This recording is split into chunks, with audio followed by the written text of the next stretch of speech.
Business with a servant's heart. Welcome to the podcast. Inspiration, motivation takes. Listen to the podcast. We're all about to talk about life. Our guests will share their life story. We want you to success in life and business. We're ready and we will start shortly. We're gonna talk about life. We're going to speak on business. You're gonna shine bright. We are going to witness.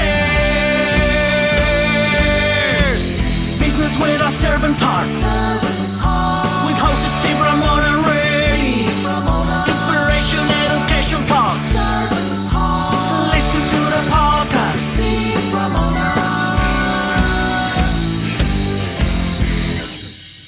BrainShare Business Mentors proudly presents BrainShare.us, the ultimate business education platform, delivering the proven systems, processes, tools, and knowledge that empower you to build the business of your dreams. With 13 high-powered courses encompassing over 240 lessons accessed online on your schedule. Running a business is the hardest thing you'll ever do.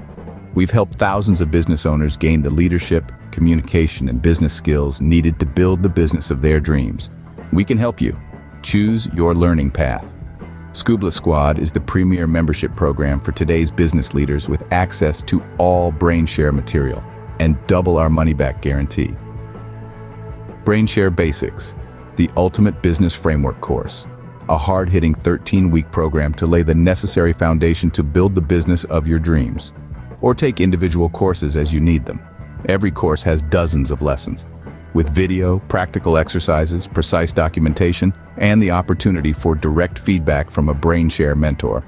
All programs have our exclusive 30-day money-back guarantee. No questions asked, don't wait. Choose your path and start today.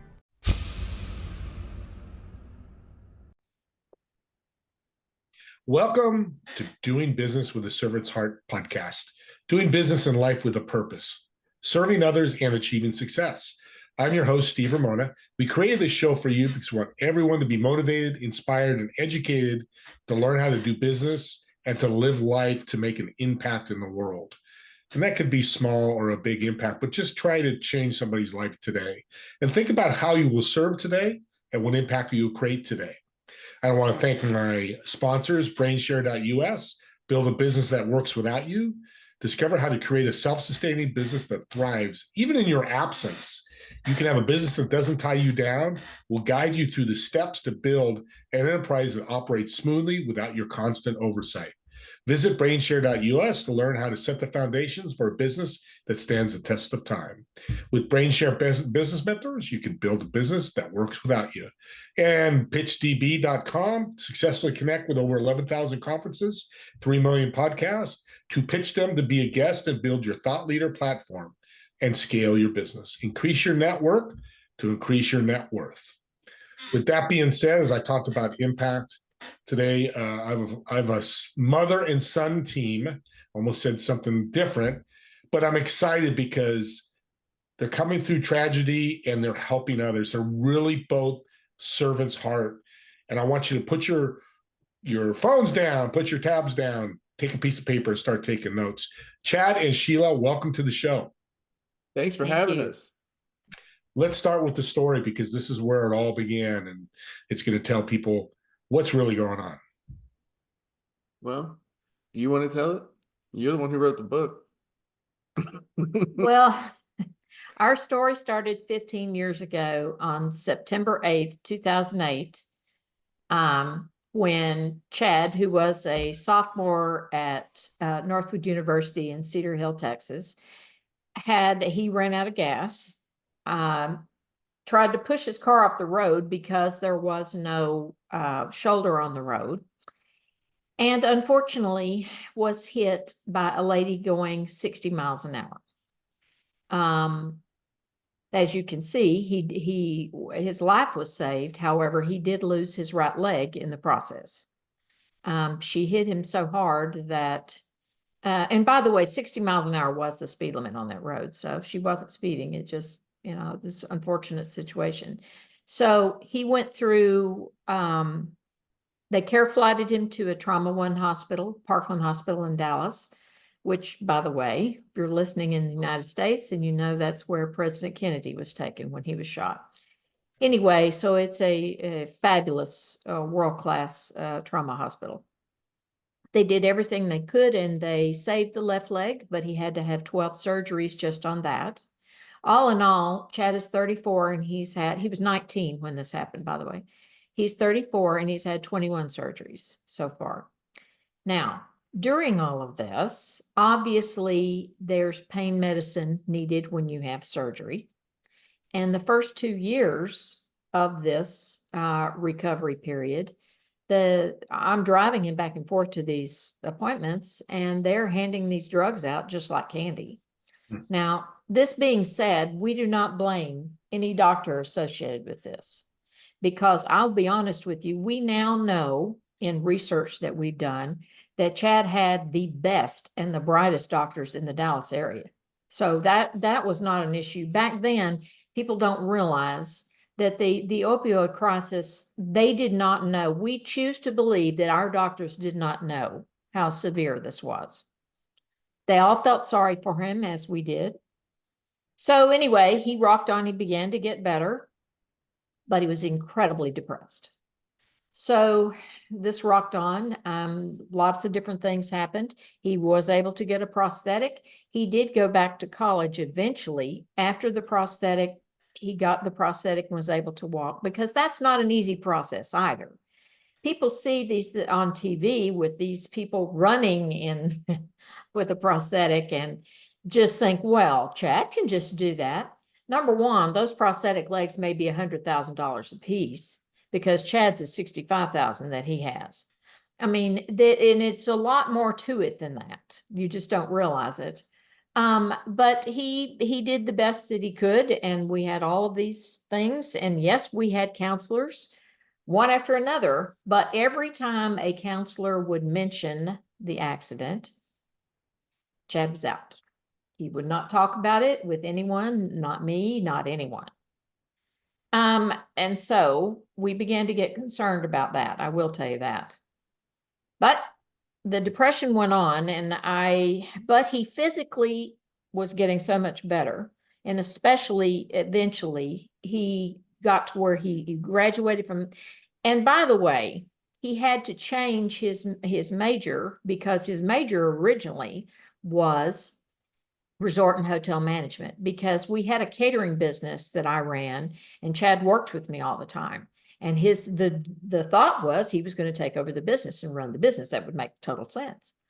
But we were told by the top, doctors in Dallas that would just never happen. Chad would never be able to stand on his feet like that. He could not do that job. So Foot, by the way, not feet. Yes, foot. And so he went to music, which Chad is very talented musically. And he got a music business degree, and he's a certified sound engineer. And the professors loved him. He said he was incredibly talented that way. And that seemed to help with the depression quite a bit. So we were all for that. I'll take it from here. Well, let me ask you, Chad, something that pops in my head as your mom talks, Sure. and you're watching both of you is so powerful. And if you're listening to the podcast, their body, you can see the energy of them two connecting when they're talking. How do you feel when your mom tells the story? Man, it's it's interesting to hear it from her perspective, because there was some stuff. I had her on my show, and she started talking about some stuff that I didn't even know. Because you think you know all of it because you went through it or whatever, but she was talking about stuff that I had like no clue about. So it brings up a lot of emotions, but luckily I get to experience emotions today, and it's something that I can work through, and it's something that's taken a lot of work. And it's cool. It's very surreal to be where we're at now. But the part that she hasn't mentioned yet is, while all of this stuff was going on and I was going back to college and doing all this stuff, I had moved on to doing heroin. And at first it was just snorting it, and then it ended up, curiosity killed the cat, and let me play doctor. So we started shooting it up, and then it got worse and worse. And long story short, I ended up homeless on the street for 2 years. The first time I ever got arrested, they had me arrested at a treatment center I was at that I actually just was working for recently. And it started off like a string of events to finally get me to surrender. And that ended up with me being in jail for an extended amount of time. Then once I got out of jail, I went into treatment. And it took 22 months for a counselor to even suggest the idea that I needed to revisit the accident and all of that stuff. And that was, let's see, that would have been in 2022. So that was 14 years after the accident before I got to do any of that work. And once I did, it was like a light bulb went off, like absolutely, or light bulb went back on, and it started making sense. And I had been, 22 months abstinent from drugs and alcohol. And when I was able to start looking at that stuff and talking to people, and my life just became infinitely better. And it took that long for me, and I had to fall as hard as you can fall. I have these massive scars all over my arms that people think are from the car wreck. That's all from drug use. I only spent 28 days inpatient in the hospital at Parkland for the surgeries for my leg. And then I have spent over a year and a half inpatient in Parkland Hospital because of complications resulting from drug abuse and infection, total Wow. now. So you would think like the leg thing would take the longest, but no, it was every which way and everything you can get. I had endocarditis. I was in a coma, just all sorts of the bad stuff, man, that you get Yeah. from shooting up that I thought I was invincible to or immune to because it wouldn't happen. But you keep going down that road, you're going to start crossing off all those never. I've never been to jail. I've never this. I've never that. Well, you keep digging, man, as far as you want.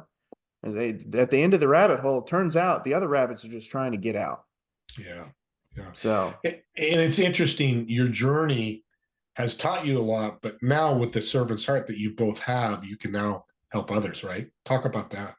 yeah. So the whole, I don't know. I have a purpose now that I wanted to help people before, and stuff like that. But every bit of advice that I would give anybody was meaningless because you would watch the way that I was living my life and it made no sense whatsoever.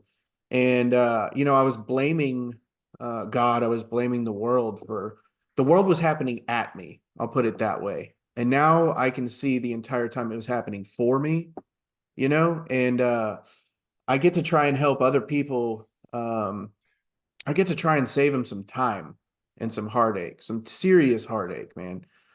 Because it's a perception I was living in that was very skewed. And when you grow out of perception, that's how you build perspective, right? So once you're in perspective, it's like, it's like looking at the earth from a plane. You're like, oh my God, I'm so worried about all this little tiny stuff. I'm thinking nobody else has any idea what I'm going through, blah, blah. I'm so unique. It's not like that's not the case at all. Billions of people have been through the same stuff that everybody goes through every single year, but you'll never know unless you start talking about it. Well, So I just try and get yeah. people to talk about it, and I try and help as much as I can. And if I went through all that stuff to not try and pass it on to the next guy, then I don't know what I went through it for, Yeah. Well, but there's two paths, and I've got a number of trauma victims and paraplegics who've been on my show. Like, you've got the limb, but you got two paths. Woe is me, screw the whole world, or I'm going to give back and do Yep. something good and take this journey. Has that healed both of you? You, Sheila, as the mother, the maternal instinct, has that helped? I will tell you, to watch him now helping other people. He works at a treatment center now, and he recently, the head doctor of the treatment center, pulled Chad into a clinical meeting. And even though he's not clinical, we laughed about that because obviously he's got a lot of clinical street stuff, but not legit clinical anyway. But they pulled him into a meeting because Chad knew the patients or clients, whatever they call them, better in some ways than the medical team did. And so the doctor would ask Chad some of the questions about XYZ people, and Chad could answer them from only a perspective that he would understand because we have not been there. And that, to hear that, it's come full circle. Now, Yeah. perhaps, I don't know this, and You nobody almost knows just hit me this. right. Perhaps Start ducking every time. if somebody like Chad would have talked to Chad, that might have made a difference. I don't Yeah. know, and we'll never know that. No. Well, I And you think can't look the past whole it. thing about that is like everything happened so perfectly, right? All the way down to the very minute that all of this stuff came down. Like, had she not been driving a Dodge Stratus and hit her brakes 9 feet before she hit me, you know, maybe it was 8 feet, maybe it was 10 feet. It doesn't matter. That nose was so perfectly down that it hit me at such an angle that I lived, right? Had I not spun off into opioid addiction and all of these other things that happened to me, I wouldn't have got sober. I wouldn't have the perspective that I do now because of the experience that I've lived through. So like every single thing had to happen so precisely and so perfectly that I could no longer ignore that's a whole lot of coincidence. You know what I mean? To start to keep saying it's just a coincidence. It's just a coincidence. Yeah. No, it started helping like me to see the little miracles that happen every day, whether it's a conversation you have with somebody, whether it's, you know, whatever it might be, like, oh my God, I made that light and I wasn't late to work. When you start equating like these little positive things, like, and you start focusing on that more, your life just becomes infinitely better, and you can start to see the reason that everything was happening, you know, and it solidifies the fact that that I am not God, nor do I claim to be anymore. And I just kind of, you know, this is the path that I'm on, man, and I'm gonna roll with it and help as many people as I can. You're a blessing. You're doing godlike things. You're not God. I'm not God, but we're all doing godlike things. You know, what's interesting is I tell people all the time, life experience is so much better than scholar experience. Nothing wrong with college. People want to go. Yeah. Right. But Right. that story you told about the doctors, reach out. How many years of experience? 8, Yeah. 10 Yes. years of schooling. And they go to you, Chad, who just had life experience, went through a, you know, horrific trauma, you know, situation. What does the future look like for Chad and Sheila? Well, I can speak for me. I'm going to put her in a home pretty soon. Yeah. I'm just kidding. Yeah, really funny there. Really Yeah, funny. sorry, I had to. You opened it up. I had to do it. I had to Yes. do it. The maternal instinct kind of takes over. Yeah. Yeah, because So I've never done anything for him. she's No. done a couple things, you know, Yeah. a couple little Well, and things. before you finish that, you're making a great point without even knowing it. You guys went through something that there's no book in the world. You had to learn day to day how to tackle this stuff. Yeah. And that's, I think, why she wrote this book. She has a copy right there.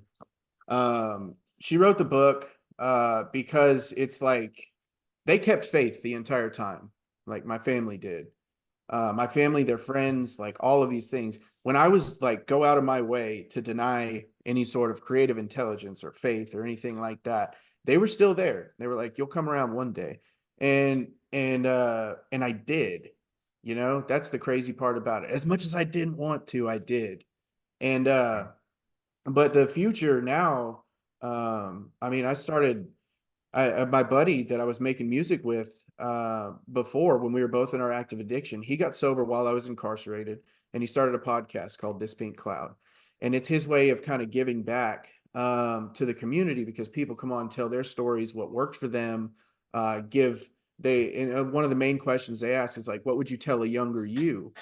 You know, so he had me when I got out of jail come on the podcast, and I've been on ever since, which is pretty cool. Not only that, but I went into sober living after treatment, which I didn't want to do, but I started listening to people. You know, I started being like, you know what, maybe my best decisions got me incarcerated and homeless and almost dead 3 million times, you know? So I'm going to start listening to other people. And since then, I mean, at the sober living table that I was at, I wrote 3 songs and then sent them over to Kelly, and we worked on them together, and he got those 3 songs from a 4 a.m. too much coffee session at a living room table, they got signed to a record label, and it's been off. Wow. Kelly restarted his label. We're meeting all these people. We're doing all this stuff, and it's just the beginning, man. And none of that would be possible without everything that my parents have done for me, and like my sobriety, because that absolutely has to come first. I've met so many incredible people,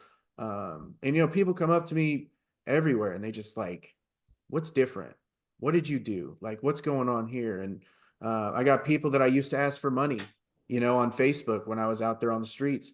I got people calling me and being like, hey man, your podcast is really hit home. Like, can I talk with you? And people that I'm scared to like talk back to, they're calling me and asking me about stuff. And I'm happy to do that, because I owe at least that to the world. I owe the world a whole lot for what it gave me. And the unique like perspective. I don't even think it's unique. The perspective that I have now, I owe the world a whole lot for that, and I'm just going to keep giving as much back as I can. And that's not to say I don't cuss all the time, because I'm very clean right now because we're on your podcast. But my podcast is filthy with cuss words. But it's a thing, and I'm just grateful to have a family and faith like they did, man, because that's really what brought this whole thing around. And like, I went to a dinner party with their church friends the other night, and we were just laughing, having a blast. You think they would have let me in there when I'm sitting there shooting heroin? No, man. And it's so cool because everybody's just so happy and all this stuff. And it's just, it's wild, man. So there's no telling what the future holds for me. But like I said, for her, second I get some money, she's going in a home. Really? Yeah, I'll buy her a masseuse and stuff. Let me just tell you, from where we are today, if you go back to 2020, I'd say September probably. So 12 years in, he called me and wanted to meet me at a coffee shop. I bought him a sandwich, and he looked horrible. Anyway, but he is sitting across from me. Chad is 6 foot. He weighed, I now know this because shortly after that, he went to Parkland again and almost lost his life. He was 130 pounds, so he was a skeleton, basically, across from me, covered in sores, both arms, disheveled, obviously, and looking at me. And I told him, I took his hands and I put my hands on it. And I said, honey, I'm so worried about you. Please, let's go get help. Come on, let's go to let's go do something. Let's go get help somewhere. And he said to me, I'm almost done, Mom. And a tear came right here. And I knew then that Chad was still in there. But this is something that I want everybody, families, to understand. We had to learn this. My husband and I had to be educated with this, which is why I wrote the book for families, because there was lots of help offered to Chad. Parkland, every time we would go back to Parkland, because he would have an infection or this or that or the other, they would beg him to get help. They offered him help. They offered him this. They offered him that. I would be sitting there while all these doctors or nurses begged him to get help. So there was not one help offered to the family, not one. And here we are, thrown into a world we know nothing about. We see our son dying slowly right in front of us. There's not a thing in the world we can do other than pray about it, which I did every single day. But the point of me telling you this is, I want families to know there are resources out there, and we did finally find those. We were directed to some, and that helped us immensely and put our family back together. And the happiest day, the happiest day was last night when Jeff and I were talking about how wonderful Chad is doing and how we've come full circle. Amen. So our happiest days are still ahead, Steve. So in answer to that question. Yeah, and it's interesting because when you talk about resources, you're there. Mhm. You've gone through it. My dad always say, "Don't recreate the wheel." You That's guys are right. the wheel now. How can people reach out to you and access your wheel of resources? You can reach either one of us Yep. at Sheila or Chad at twocalls.com, twocalls.org. Yep. Calls.org. Okay. And I'll Yep. be in the Yes. show notes. Do you have a website you want to share? Well, Yeah. twocalls.org yes. is Okay. the main website for the book. You can find me or her on Facebook as well. Right. Chad Williamson, Sheila Williamson. There's two Chad Williamsons, and one of them is when I was like 150 pounds and I had super long hair and I was real strung out. You'll see the difference, man. The Crazy. bald is in. You know what I mean? Uh, Welcome back, bald baby. you know what I'm saying? I love it. And then thispinkcloud.com, that will take you to the YouTube page for the podcast where we get more in depth. And people tell some gnarly stories, Yeah. absolutely gnarly, and they've gotten through it. I mean, we just had a woman who was like a sex worker for years. She ended up robbing two banks, and she now works in treatment. And she's like 60 something years old. And what an awesome story that was. So it's super interesting, the people I get to meet and the things I get to do. And getting introduced to you as well. Because God we've bless. seen some Thank of you. your stuff and it's like absolutely incredible. You've I set watch us up with those some podcasts connections. every week, Steve, Yeah. because Thank you, I'm Sheila. love these people. The stories are so uplifting and so motivational. Oh my gosh. And I thank you both because your podcast, and I've listened to some, we all going to have trauma. Yours was much more horrific than mine. But audience, this is what people go to me. They go, okay, you're listening to Chad and Sheila, but you never went through it. But now I have the blessing of taking Chad, your story, and if I run into somebody else, here, either let me connect you with them or let me tell Right. this is the power of paying it forward and changing the world. And you guys are doing Absolutely. that. Chad, I'm going to ask you something that's serious.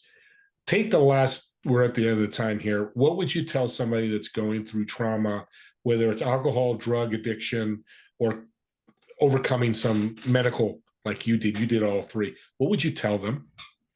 Um, there's a cool exercise I like to do with people now. And I take a negative event, right? Whether it's trauma, whatever it might be. So we can just say, for instance, my car wreck, right? So I write the car wreck on like the left side of the paper. Then in the middle of the paper, I trace the negative consequences that have come from that, right? I lost my leg, I can't walk, this and that. And if it's trauma, it's like abuse, and then it's I'm isolated, I'm this, I'm that. If it's drug abuse, you know what I'm saying? So you just do Yep. that. But on the next side of the paper, you write something like somebody you may have met that's inspiring to you, like a good thing that happened because of it. And then the more I started to trace all those events, the more I started to see, like, had I never gotten that car wreck, I'd have never lost my leg. I'd have never been a drug addict. I'd have never ended up in jail, but I'd have never ended up sober with the best days of my life coming. And you can do that like at any time, but it really helps to start to understand that things happen. Things happen, and there you can either hold on to it or you can start talking about it, and you can learn how to get through it, because I guarantee anybody who's struggling right now, somebody else has your same story. And then there's a lot of people that have a worse story. So the more you start talking about it, you start taking the power back from what happened to you to who you are, because that's the biggest thing. Like I was a victim, right? Because I got hit by a car and blah, blah, blah, all that stuff. Well, I had to come to terms and be like, you know what, dude? And this is for my own mental health. Like, had I just put gas in my car, I'd have never been in that situation in the first place, And like, that was like, when I said that out, I was just at a meeting or something like that. When I said that thing out, dude, it was like, I could breathe again in a completely different way. It was just because I'm the only one holding on to whatever happened to me, right? I'm the only one doing it. And it's like, it's selfish in a way for me to limit myself by what I've been through instead of exploring opportunities that I can have because of that. And then Stephen Colbert talks about it too in an episode with Anderson Cooper. He's like, well, what does grief bring us, right? And he's like, I think it's good to be grateful for all parts of life. I think that's a good thing, because even in grief, we experience loss, but at loss, we experience connection with other people who have been through loss. And there's silver linings in everything. And sometimes it's impossible to have that internal dialogue because we're biased with ourselves, right? We want to co-sign whatever negative feelings we have because it's like, oh, that's justified, whatever. But you start talking about it with other people, they might be able to help you start seeing the bright side of things. So if you're out there and you're struggling, man, start opening up about it. You know, there's free groups, there's counselors, there's all sorts of resources for you. If you don't have the money to do it,